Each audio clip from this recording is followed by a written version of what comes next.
and welcome to Startup Spotlight here on Busy TV, where bold founders and brilliant ideas takes the center stage. On this show, we shine the light on game changers and entrepreneurs shaping the future of business and innovation in Nigeria and beyond.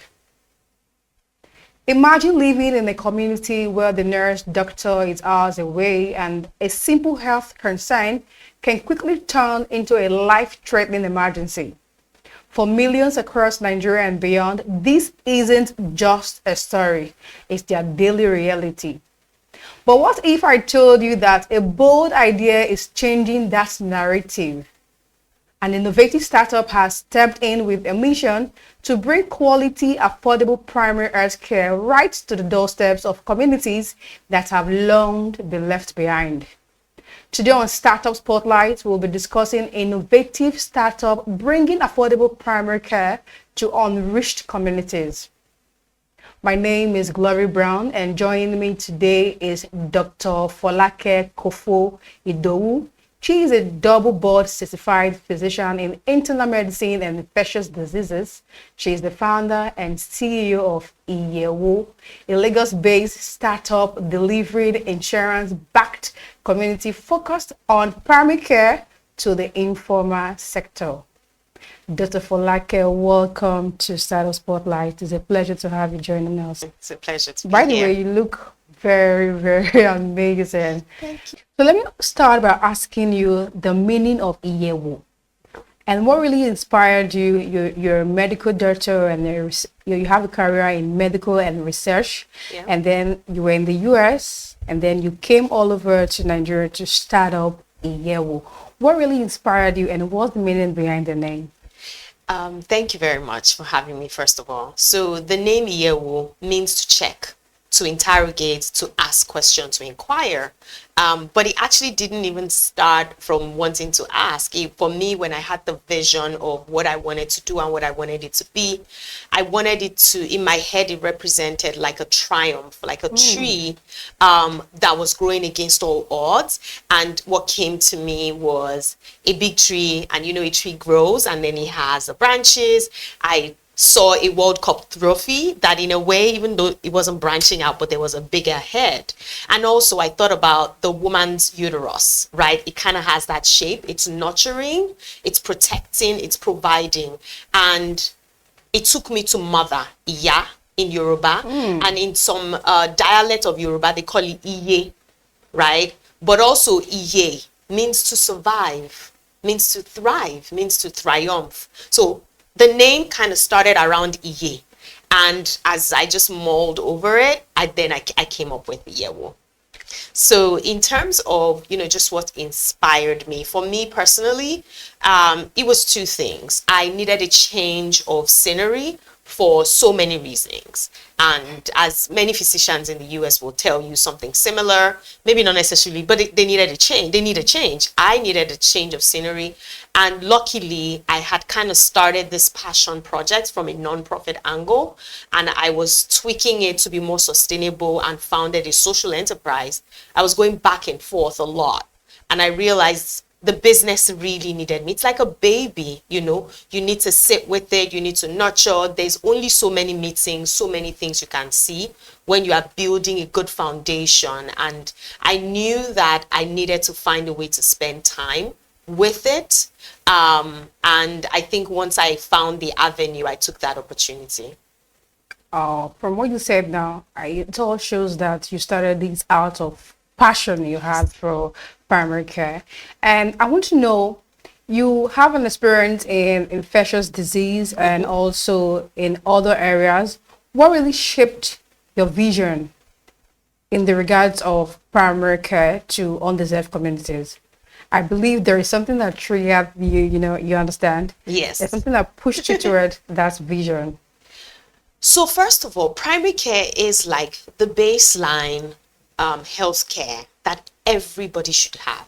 Whether you are healthy or not, whether you have a diagnosis or not, everybody should have a primary care doctor, right? Because many times when disease or illness is showing up, a lot of things have gone wrong, There are a lot of conditions that are not acute. Malaria is acute. Malaria will bite, the mosquito will bite you in 5 days. You're seeing symptoms and you take care of it. But sometimes there are lingering effects, and if you don't have a primary care doctor that follows you, then it becomes a problem. And so things like hypertension, it doesn't show until it's a problem. So some people are getting diagnosed when they are having strokes and hypertension, or they get confused, what we call encephalopathy, right? You don't want that, because it means a lot has gone wrong and your body is not in good shape anymore. So for me, we're looking at the world generally, globally, we do not have enough resources other than money, and the money is not well distributed, right? But every other thing you need for global healthcare wellness, we actually do not have enough. Manpower, especially human resources.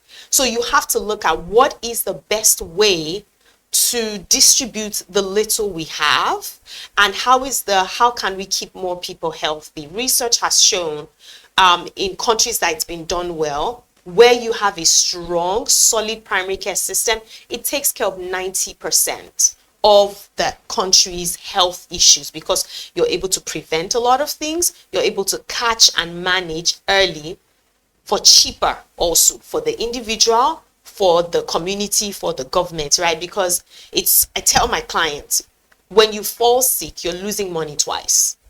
You're losing money the day you are supposed to be at work and you are not at work. You're not making money, right? 2 is that you are now losing from your savings to pay for healthcare at a high cost, and a lot of Nigerians are paying out of pocket. So these are the issues, because we have to also look at it from an economic point of view.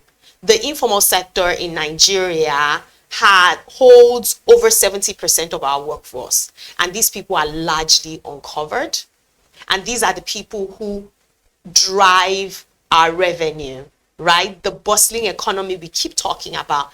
It's these people. Nigeria has millions of micro, small, and medium enterprise. Who is taking care of their healthcare? And these people, again, economically, when they are not working, they are not earning. And that means a family's feeding is at stake, a child's education is at stake, right? If the breadwinner drops and has a stroke, you are losing that person's time. If they become disabled, it means that there's a loss of manpower. That means for the rest of that person's life, they cannot generate revenue. There's caregiver man-hour loss also. Somebody's taking care of them. The hours they should be working and generating or living or whatever, they're spending and taking. So there's a lot of even economic components to it at the end of the day. So it's a healthy country and a healthy environment that generates and that builds wealth. And that's why primary care is very, very important. It's cheaper for us to take care of everybody at the primary care level, so that the people who, it's not everything that, it's just like saying you spray you spray insecticide, you use mosquito net. 1 or 2 people will still catch malaria, but at least not a lot of people. So it reduces the pressure at the top, and then you still have enough money to take care of all those people. Oh, thank you so much. So how, Iyewo has been there for some years now, despite the fact that it's still in its startup stage. How do you see startup playing a role as important as this, like a long-standing role? With time, you definitely have to move from the primary sector to the serious.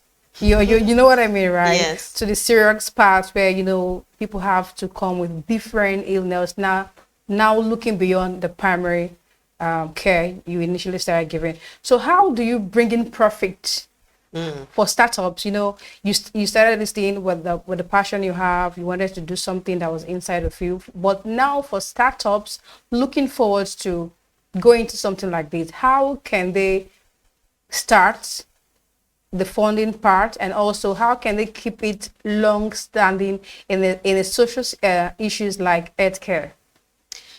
So in the startup world, people know that social enterprise, that's what we are. And it's basically a business whose core or primary goal is social impact, right? It's an enterprise because it's supposed to generate revenue. Depending on how you structure it, maybe you're making very minimal profit or just enough, but it's not like great margins. Now, of course, do we want to be profitable? Yes, has to be profitable. And that's why I moved from the nonprofit angle into a business, right? Is that it needs to be self-sustaining, and the people you're serving also need to have skin in the game. Everything cannot be free because people cannot just take things and waste your resources. I would rather be serving people who really want to be served, right? But again, you still have to serve people even because their health matters. So moving into just a growth stage, it's about focusing on sustainability with our strategy. And we're really trying that in terms of, as much as, again, social enterprise, we're serving the lower tier of the economy, right? And these people are daily earners, they're small earners. We on our end have figured out a self-financing mechanism where we have a health wallet and they can micro save into that. So going to Mama X or Baba Y to say, give me 5,000 naira today might be hard because you don't know which day he's going to have a lot of sales or which day they ask his child to bring money in school, right? But if you ask him for 500 naira, he probably will give that to you. And he can save that either, every week or every 3 days into his wallet. And that money is growing for his healthcare. So he has a fallback. And so for them also, that's a way we are building sustainability into it. For us as a business, we're doing our best to price reasonably. And also when we're staffing, because these are some of the things, is we're trying to staff locally. So it reduces, again, we want to pay people, we're paying people fair wages, but if somebody's coming from Ajangbadi and you want them to come and work in Marina or in, I don't know, Shongutedo, you have to pay them fairly to cover transportation. But if they are in Shongutedo and you're hiring them to work in that area, at least the cost of that is less. So those are some of the strategies we are putting in place to figure out, how we can minimize our costs, because these are some of the issues that make people just run out. Funding, we're hoping to get funding. We're working on our readiness because, funding comes with its own requirements and you're answerable to other people's money. Right. So we're working on our readiness, but also we have to make sure that we are finding the right investors, because again, we're a social enterprise and somebody who wants a 10x right now and exit in 3 years might not be the right investor for us. So again, those are the things that we're looking at. Now, in terms of moving from primary care and to taking care of big things or bigger things, personally, for me, Iyewo is part of a bigger dream and a bigger vision. It has its own space and its own role, and by God's grace there will be other pieces of the puzzle that we will build out. But one important thing to note is that the other levels of care, secondary and tertiary. So secondary is like your general hospitals. Tertiary is like the teaching hospitals where they do research, where they do academics also. And then there's quaternary, which is like really higher and it's more niche. A lot of these things are capital intensive. We don't necessarily have to do that. We can collaborate. That's another thing. We can collaborate with hospitals. There are a lot of hospitals in the city, in the country, that are not even fully utilized. So we can really focus on grabbing the primary care, which means we have the numbers, which means that if somebody needs something, higher level of care, we can easily refer. Because that's the goal of everything. One person doesn't have to do everything. We can collaborate, secondary level, tertiary level, and as people need stuff, as long as there's a warm handshake each way, we can do a proper documentation, send the information, and everybody's working, back and forth together. Let's quickly go on a break. When we come back, it's still the Startup Spotlight. Stay with us.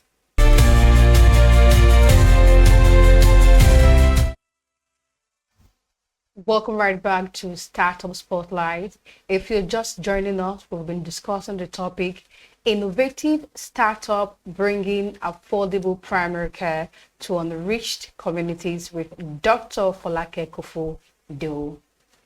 Dr. Folake, let's look at the challenges. From your perspective, what do you think are the biggest challenges when it comes to accessing healthcare for those in undeserved communities in Nigeria today? The challenges that I found, but also has been documented. There's generally, we'll call it like geographic access in terms of how close or how far is a health provider or a health facility from people. And some of these things make a difference. Someone did a study, or a group did a study one time or recently about looking at the time for pregnant women, right, from when there's an issue to getting to a health facility where they can get help. And it showed varying numbers that were not favorable to their health. So geographic, distance is one of the challenges, but also human resource, human capacity. Do we have enough? And what that translates to, people get to facilities and they have to wait long queues. Now, there's also a long-standing general mistrust, unfortunately, that is not untrue or is not unfounded, that people have to orthodox medicine and medical practitioners. And we have a lot of work to do on our end. Yes, people exaggerate, but there's some fire to that smoke. And so that. Now, part of what I have also found is there is a psychological barrier, all of these little things that now puts, so it's not like, at least the people I'm serving are like ready, boom, to go to the doctor, right?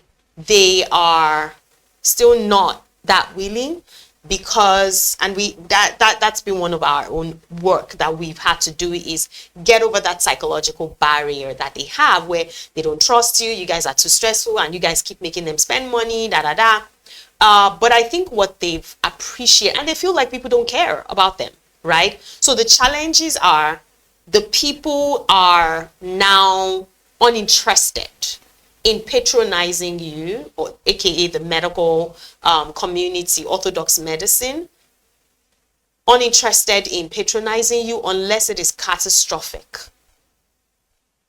They are dying, they have collapsed, they can't breathe.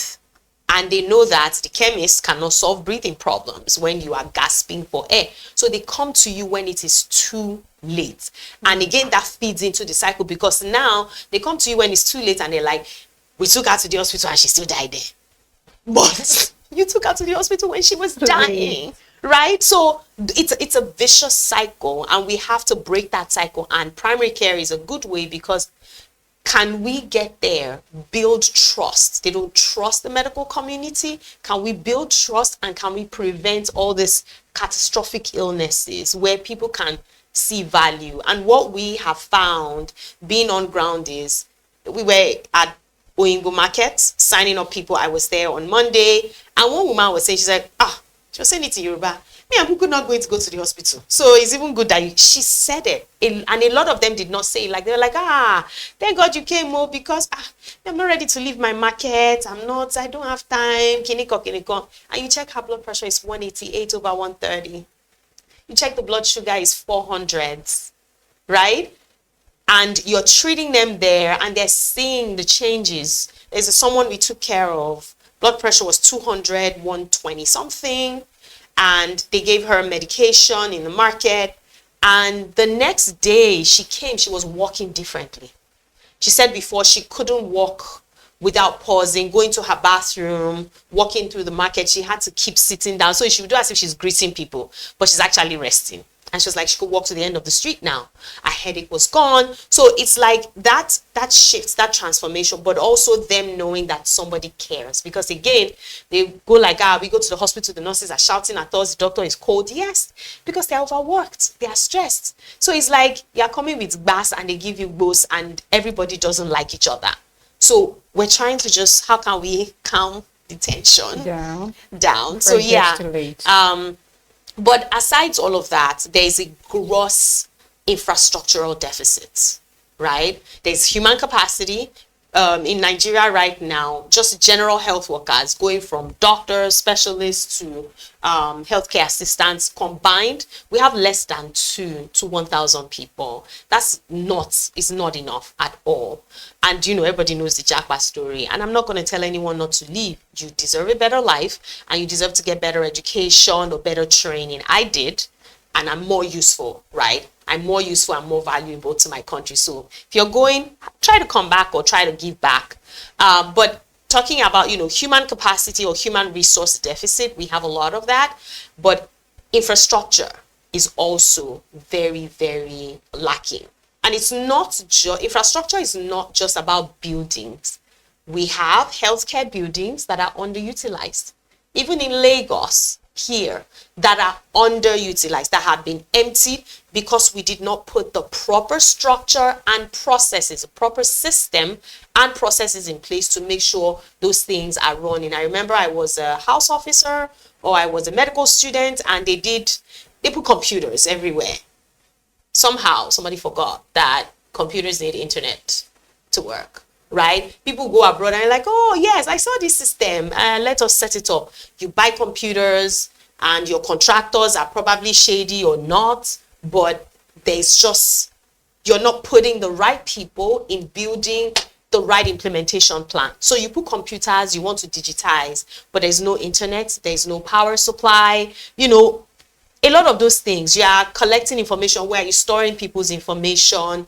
You set up an equipment for a specialist center. You are not you're not training staff. You're not getting the adequate or right staff. You're not training them. You're not sending them for updates. It's so many things. And it's because we are not truly intentional about what we're doing. A lot of what we do, are we doing it for making true change, or are we doing it to be seen as doing, right? Check the box. Oh, I built this health facility. Check the box. Is it working 4 years later?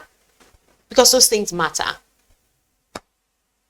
Now, still on the challenges, what were the biggest challenge you faced when starting Iyewo? And how did you overcome them? Because we have a lot of startups, looking forward to go into sector, you understand? So for you, what were the biggest challenges? Because it could be useful to someone out there. And how did you overcome them? One of my biggest challenges, I haven't overcome it, is human resource. And I was still telling my team that maybe I'm looking at it from the specialist angle or from the American angle. Even we use a lot of community health workers, and even finding the ones that you think are capable is hard. And again, because we're trying to recruit geographically. So now we're like, okay, if you live in this local government, but we're working in this other local government, maybe we can pay you a little more for transport and stuff. But human resource is one big problem, because money doesn't fix everything, right? We are working again in the informal sector, so it requires a lot of boots on ground, and just working with stakeholders can be challenging, and you just have to approach it the right way, because everybody is wanting or needing or looking at things differently, and you have to understand the language of the people you're speaking with, and you have to present things to them in a way that they understand, that they see the win for them. So it's not necessarily for other people or for my constituents. What's in it? So if you're talking to someone, be like, it makes you look good in this way, right? And then your people blah blah blah, so you have to do that. Funding is a big challenge, because I feel like health tech in many ways is not getting the attention and the funding that it deserves, not just at health tech itself, but as what it needs to do and the people it needs to serve. We're not getting the attention that we deserve. And I can tell you that, a lot of startups are doing great things, but I can tell you that health tech and ag tech people and ed tech, health, agriculture, education, oh Lord have mercy, there should be a special treat for us, somewhere, just because you're working in very, very tough spaces, and sometimes it's difficult to, so funding is one big thing that needs to, we are mostly self-funded, gotten a couple of grants that has helped, but I was telling someone that the money from a particular competition or from wherever, I'm like, yeah, it's a lot of money, but honestly, it's a drop. 6 months salary, right? 6 months salary is a big deal of my whole staff getting it paid without, but again, it's 6 months. And then I still have to get back to the grind of paying it. So yeah, we need big funds because we're solving big problems. So let's look at advice you can give to entrepreneurs building startup with a social impact as this.